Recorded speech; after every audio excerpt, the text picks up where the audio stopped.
Welcome to another PCSX2 tutorial video. Every part of this video is super important to help you to play PS2 games on your PC or notepad easily in 2026 with the best settings so you can actually get good performance and FPS.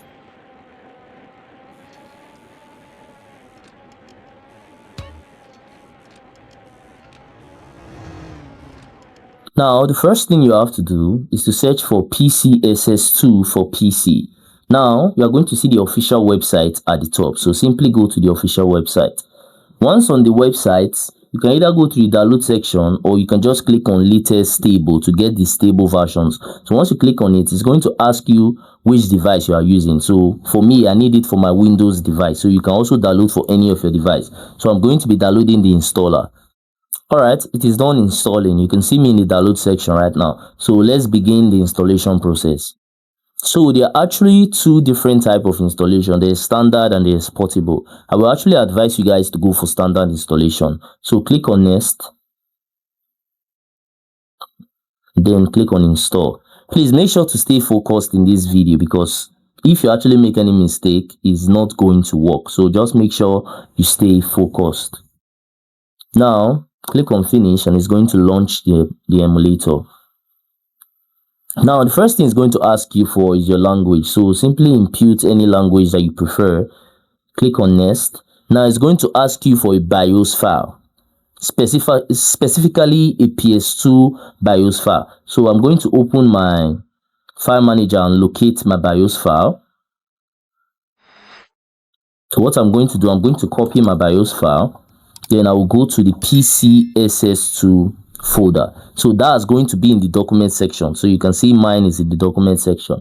So I'm going to go in there, go into the BIOS folder, and I'll paste the BIOS in here. Now the next thing to do, I'll click on refresh list. Right now you can see the BIOS I've displayed. So I'm going to click on it. Then I'll click on next.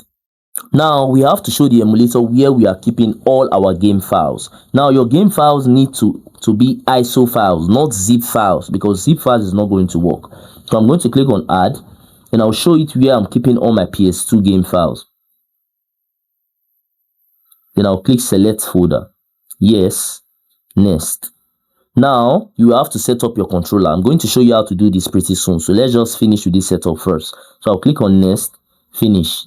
Now you can see the game is fully set up, but we have not actually installed our controller and we have not set up controller and adjusted our settings. So I'm going to show you how to do that very quickly right now. So first of all, you are going to need a DualShock 2 USB controller or a Xbox 360 controller. So go for any of those controllers. Although you can also manually set up some other controllers. I'm going to show you how to do that as well. So first of all, I'm going to insert my Xbox 360 controller. Alright, I've done that. Now let's go to the settings. So first thing we are doing is the controller. So I'll click on the controller section. I'll click on controller port 1.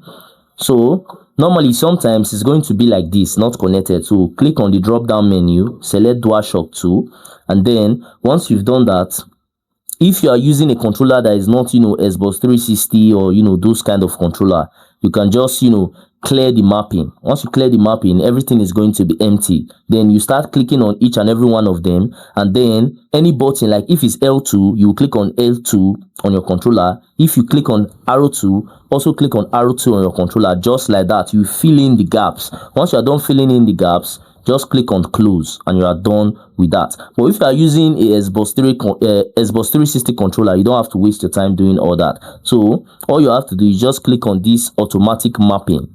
Once you click on it, you see this SDL S input controller. So once I click on it right now, it's going to map my Xbox 360 controller for me to use. So it's already done with that. So I'm going to click on close.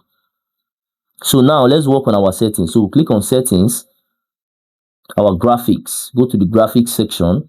So graphics API, you can either set to automatic, but if you are using a very powerful PC that have a very strong graphics card, you can just select the graphics card. But if you don't have that, you can just leave it at automatic. Aspect ratio, click on it, select fit to window.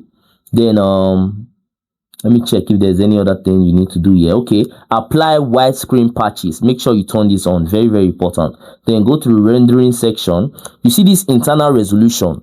It have to do with, how clear and how, high standard the quality of the video games are going to look like. So the one that you actually choose depends on your PC. So if you are using a very powerful PC, you can go with 4K. If you are using a PC that is quite powerful, you can go with 1080p. But you can adjust it to, like, you can just be adjusting it. If you see that the game is lagging, you can come back here and adjust it. But for me, I normally use 720p because 1080p normally lags on my PC. I don't have a very powerful PC yet. So I'm going to go for 720 px. Yeah. Then anisotropic featuring, click on it. You can either select 2x or 16x. Then let me check if there's any other thing you need to do in here. So I think that's it. That's pretty much it. There's nothing else for you to do in here. So right now you can start playing your game. So first of all, I'm going to start with this game. I'm going to click on it real quick. Now before I start playing this game, if you actually need to change your settings while you are playing a game, let me say you are playing a game and then the game is lagging and you need to quickly change your settings, just press the escape button on your keyboard. Then you'll be able to access settings. Once you come into your settings, come to this image section, scroll down, and in here you'll be able to quickly adjust your settings in case maybe your game is lagging and you need to reduce the quality to native PS2. If your game is lagging, just reduce it to native PS2 and it's going to play perfectly well for you. So let's resume the gameplay.